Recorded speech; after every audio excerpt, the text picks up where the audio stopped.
Bien, mis hermanos, es un gusto poder saludarles a través de este medio, amigos, hermanos que nos visitan. Eh, Vamos a continuar con nuestro estudio del libro de los Salmos. Hoy entramos al Salmo número 6 y quiero comenzar con una pregunta antes de dar inicio y encaminar todo este estudio del pasaje. Eh, ¿Cuántos de ustedes podrían ponerse de pie, alzar su mano y decir, yo jamás he cometido ningún pecado? La respuesta está obvia, ¿no? La respuesta está en las escrituras y la respuesta también está en tu propia vida. Si analizas tu vida el día de ayer, hoy, tal vez te vas a encontrar algún tipo de falta que has cometido en contra de Dios, en mayor o menor medida. Entonces, creo que ninguno de nosotros puede responder, sí, yo jamás lo he hecho, porque seríamos mentirosos. No todos le hemos fallado a Dios, todos nos corrompimos a una delante de Dios.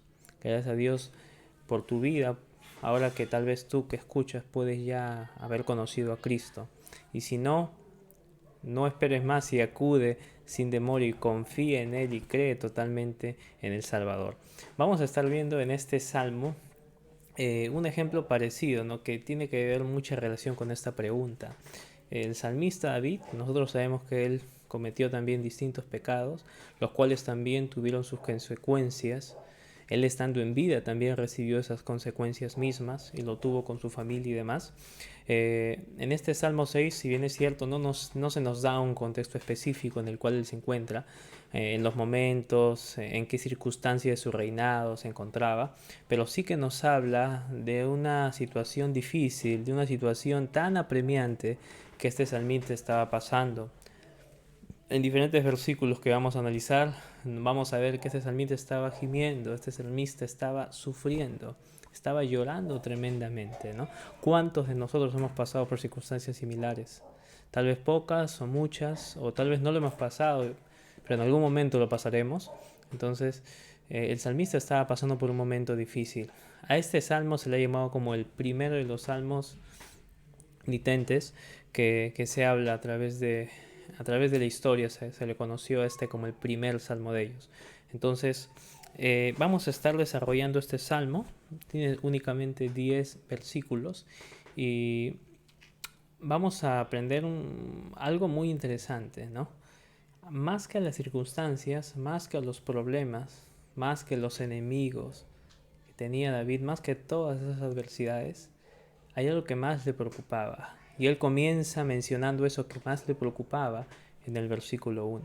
Y es algo que también debería preocuparte a ti y a mí también. Y peor aún si no conoces a Jesucristo, si no has depositado tu fe en Él, si no has entregado tu vida a Cristo. Debería ser con mucha más razón el temor que debes sentir. ¿Sí? Como veíamos la semana pasada también, Dios es un Dios de amor, sí, es un Dios de misericordia, también es un Dios de justicia, también es un Dios de ira, porque es un Dios santo. Entonces, Dios tiene muchos atributos que vamos a ir aprendiendo a través de diferentes estudios. Entonces, en este Salmo 6, versículo 1 dice, Jehová, no me reprendas en tu enojo, ni me castigues con tu ira. Ten misericordia de mí, oh Jehová, porque estoy enfermo. Sáname, oh Jehová, porque mis huesos se estremecen. Comienzo con el versículo 1, ¿no? Comienza ahí, como les decía, eh, pidiendo algo específico. No me reprendas en tu enojo, ni me castigues con tu ira. Notemos claramente que el salmista no está diciendo, Señor, no me castigues. He hecho lo malo, no me castigues. No, él no está diciendo eso, porque el castigo va a venir. Y sería una oración incorrecta el orar así. Como vimos la vez pasada, el libro de los Salmos nos ayudan y nos da una dirección también para saber cómo orar, cómo dirigirnos a Dios. Entonces él no está diciendo, Señor, no me castigues, porque él había probablemente fallado a Dios, él había hecho lo malo, ¿no? Recordamos algunos de sus pecados a través de los libros anteriores, pero definitivamente él no estaba pidiendo que se le quite el castigo. Él dijo, Señor, no me reprendas en tu enojo, no me castigues con tu ira. Qué terrible sería caer en las manos del Dios vivo, como dice en otro pasaje, ¿no?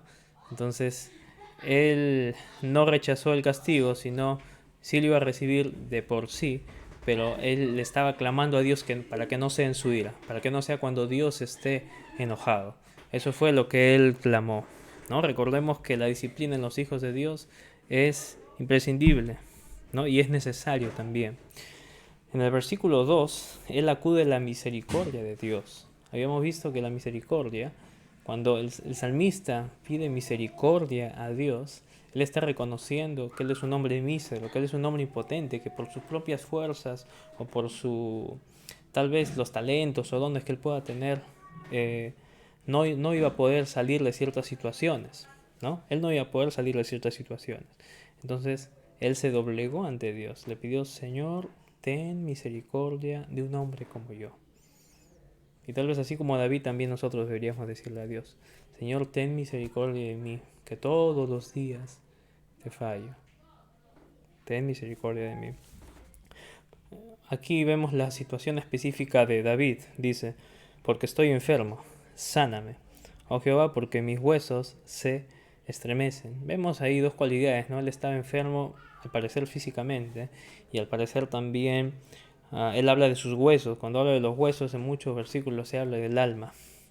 Entonces era tan fuerte el sufrimiento que él tenía, que a tal punto que él estaba estremecido, ¿no? Sus huesos, el dolor había llegado hasta los huesos, hasta el alma. Vemos en el versículo 3: mi alma también está muy turbada, y tú, Jehová, ¿hasta cuándo? Vemos claramente que este dolor llegó hasta el alma. Este dolor llegó hasta el alma. Nunca olvidemos que nosotros debemos reconocer a Dios en todo momento. Sea que te sientas afligido, sea que te sientas alegre, estés pasando en tus mejores momentos que tú consideres. En todo tiempo debemos darle las gracias a Dios y buscarle sin cesar.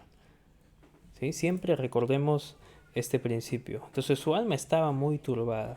Y él dijo, ¿no? ¿Y tú, Jehová, hasta cuándo? La frase favorita de Calvino, algunos dicen, ¿no?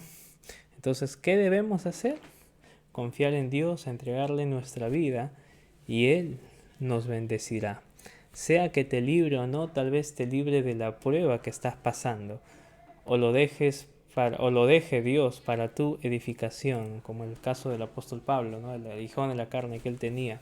Dios no se lo quitó y era para que él pueda seguir siendo edificado, ¿no? Dios tenía un propósito en medio de esa debilidad, fortalecer al apóstol Pablo en medio de todas las circunstancias que él pasó. Entonces vemos ahí también que Dios, él está pidiendo por una sanidad de Dios, está corriendo al Señor. Versículo 4 ya empieza a decir: vuélvete, oh Jehová, libra mi alma, sálvame por tu misericordia. Este salmista sigue mencionando la misericordia del Señor, reconociendo pues su estado delante de Dios.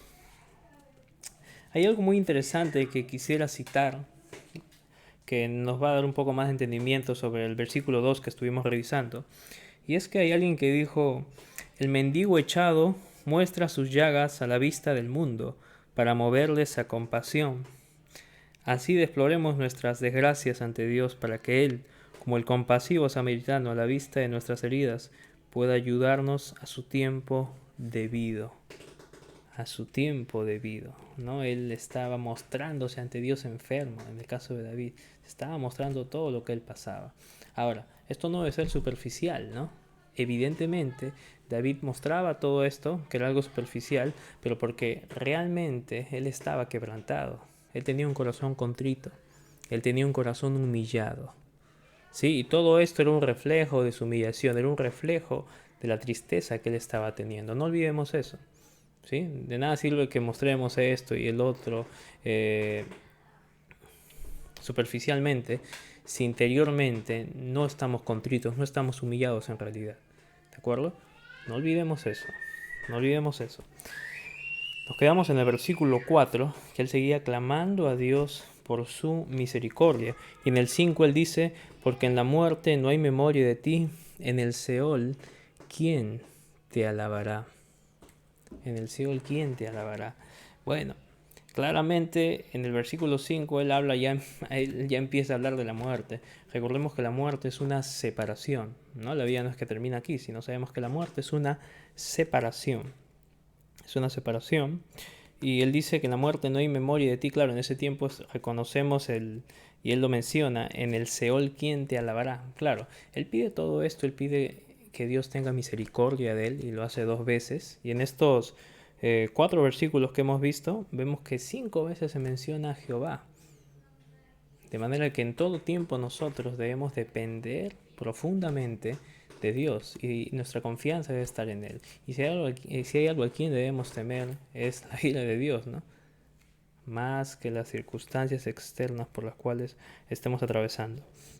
Entonces, él dice, en el Seol, ¿quién te alabará? Claro, el fin de David y el fin de todo hombre que ha sido creado es para la gloria de Dios, por la gloria de Dios, y para adorar su nombre. Hemos sido diseñados para adorar a nuestro Creador. Y como lo decía en algún momento, esto no se limita a canciones, que sí es una forma, sino esto implica con toda nuestra vida, nuestros hechos y demás.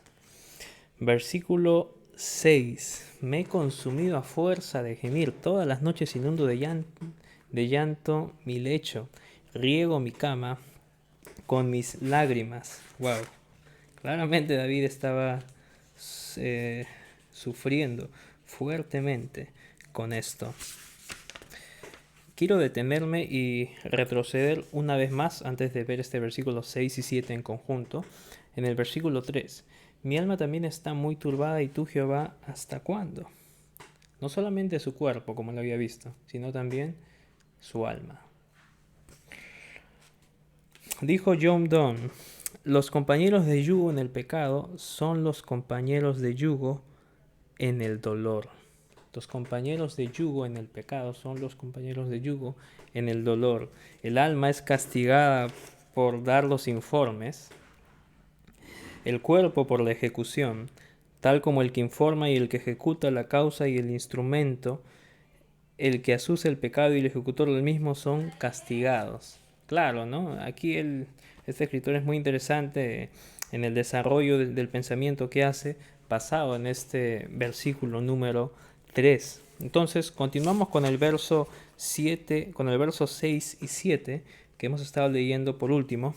Entonces vemos que él sigue narrando su situación. Él estaba sufriendo, él estaba gimiendo, estaba llorando fuertemente, como dice la parte final de este Salmo 6:6. Riego mi cama con mis lágrimas. Wow, usa bastante metáfora aquí. En el 7, mis ojos están gastados de tantos de sufrir, se han envejecido a causa de todos mis angustiadores, ¿no? Él sigue mencionando ahí a sus angustiadores. Y es que aquí hay algo muy interesante que vamos a resaltar. Y al inicio quise dar ejemplo de esto también. Recordemos quién era David por un momento. David dice que mataba osos, mataba leones, él mismo, y él también fue el que mató a Goliat, ¿no? Él hizo muchas cosas por la gracia de Dios. Él hizo muchas cosas. Él hizo muchísimas cosas y él muchas veces salía vencedor en medio de todo esto. Y quiero citar aquí un comentario que ayudó muchísimo a poder entender mejor este pasaje, el 6, cuando dice, cuando los hombres y las bestias están enfrente a él, David es más que vencedor, pero cuando tiene que entendérselas con Dios, contra el cual ha pecado, queda reducido a menos que nada. Es así, delante de Dios, ¿qué vamos a poder hacer, no? No podemos ni siquiera huir de la presencia de Dios, tal como Jonás quiso huir de la presencia de Dios, pero era una misión imposible, como lo pudimos aprender en alguna ocasión. Entonces es imposible huir de la presencia de Dios, y recordemos que no debemos temer al hombre, al que debemos temer únicamente es a Dios, y temer de verdad, un temor reverente hacia Él, y clamarle, ¿no? David o nosotros podemos pasar por diferentes circunstancias difíciles, por valles espaciosos, difíciles de soportar, por pruebas donde a veces vemos que no hay salida, ¿no? Pero si Dios está contigo, ¿qué temor puedes tener, no? Pero si Dios está en contra de ti, si la ira de Dios está sobre ti, sea que estés bien o mal, debes temer, porque Él es el creador de todo. Él es un Dios soberano y está al control de absolutamente todo. Y Él ha definido los tiempos, las edades, Y Él ha definido de que todo aquel que cree en Jesucristo, confía en Él y deposita su fe en Él, es salvo. Si se arrepienten y creen. ¿Se arrepienten de qué? De sus pecados. Entonces, en este tiempo los invito a todos ustedes que tal vez no conocen a Cristo todavía, puedan arrepentirse, puedan reconocer a Jesús como su Señor y Salvador, recibirlo por fe y Él les salva. ¿Sí? Solamente entrégale tu vida y vas a ser libertado de esta ira y la paz de Dios va a estar contigo.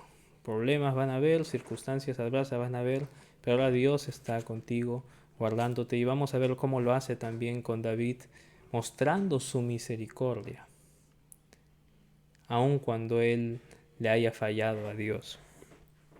Dice, a partir del versículo 7, seguíamos viendo que mis ojos están gastados de sufrir, se han envejecido a causa de todos mis angustiadores. A causa de todos mis angustiadores.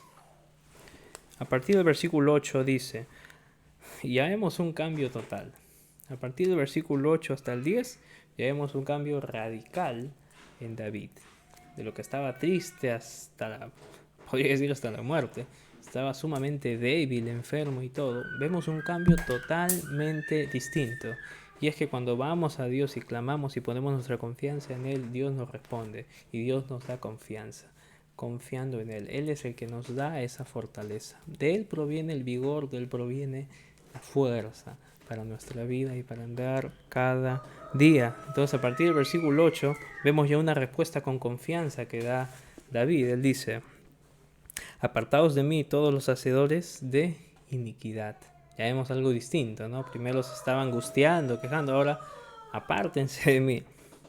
Lo cual, bueno, estos últimos versículos tal vez parecen un poco imprecatorios, al menos el versículo 10 también, pero recordemos que ahora en este tiempo nosotros ya no debemos de hacer estas cosas a nuestros enemigos, ¿no? Sino debemos orar por ellos, tener compasión por ellos. Entonces, 8. Porque Jehová ha oído la voz de mi lloro. Jehová ha oído la voz de mi lloro. 9. Jehová ha oído mi ruego. Ha recibido Jehová mi oración. Se avergonzarán y se turbarán mucho todos mis enemigos, se volverán y serán avergonzados de repente. Vemos, como lo decía hace un momento, una respuesta radicalmente distinta. El David que primero comenzó angustiado, enfermo, finalmente es un David confiado, vemos un David fuerte. Pero, ¿qué hubo para que de aquí, de esa angustia, pase a esa confianza, a esa fortaleza, a esa esperanza? La misericordia de Dios, la gracia de Dios ante hombres inmerecidos como nosotros. ¿Qué recurso utilizó David que también podemos utilizar nosotros hoy en día por la gracia de Dios? La oración. Cuán fundamental es aprender a orar y orar al Señor, ¿no? Lo que los discípulos le pidieron a Jesús que le enseñe, así literalmente, que fue: Señor, enséñanos a orar. Entonces, cuán importante es este curso para la vida del creyente. Depositar en Él nuestra confianza, reconociendo que de Él viene todo esto.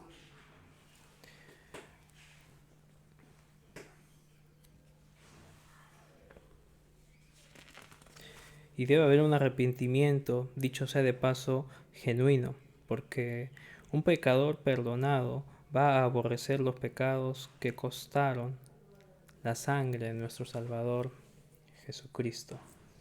Entonces, hermanos y amigos que puedan estar viendo este video, quiero que recuerden eso, que la oración es un arma vital que Dios nos ha dejado. Y tal vez podamos pasar por diferentes pruebas, por diferentes circunstancias adversas en donde sentamos desfallecer, tal vez como David, no peor, pero reconozcamos a Dios en medio de todo eso, clamemos a Él y entreguémosle nuestra vida. Y Él responde la oración, Él escucha la oración y Él responde para su gloria. Siempre quiero que podamos recordar esto. Y esta oración es muy ejemplar para la vida de cada creyente. En el versículo 9 solamente quiero recapitular donde él dice 2 veces, ¿no? Jehová ha oído mi ruego, ha recibido mi oración. ¿Cuán importante es esto en la vida del creyente? De manera que, hermanos, les animo a seguir orando al Señor, aún en medio de estos tiempos de pandemia, o bueno, ya está regularizándose toda la situación, al menos aquí en nuestro país, y sigamos confiando en el Señor a pesar de las circunstancias. Yo sé que a veces pasan momentos en los cuales no podemos entender lo que nos está sucediendo, por qué me está pasando esto a mí, o decir como David lo dijo en el versículo 3, ¿no? Y tú, Jehová, ¿hasta cuándo? Vamos a pasar por momentos así. Vamos a pasar por momentos en donde algunas cosas digamos, pero ¿por qué me pasa esto a mí? Me parece ilógico, ¿no? Nunca cuestionemos la lógica de Dios. El pensamiento de Dios y su sabiduría es infinita, no es comparada a la nuestra. De manera que después de que salgamos de las pruebas, después de que salimos de las pruebas, podemos ver la mano de Dios, cómo Dios estuvo guardándonos y cómo Él nos sacó de ello y cómo Él permitió eso para poder hacernos más fuertes en la fe y poder seguir creciendo para su gloria. Muy bien, hermanos, que el Señor les bendiga y les siga guardando. Hasta luego.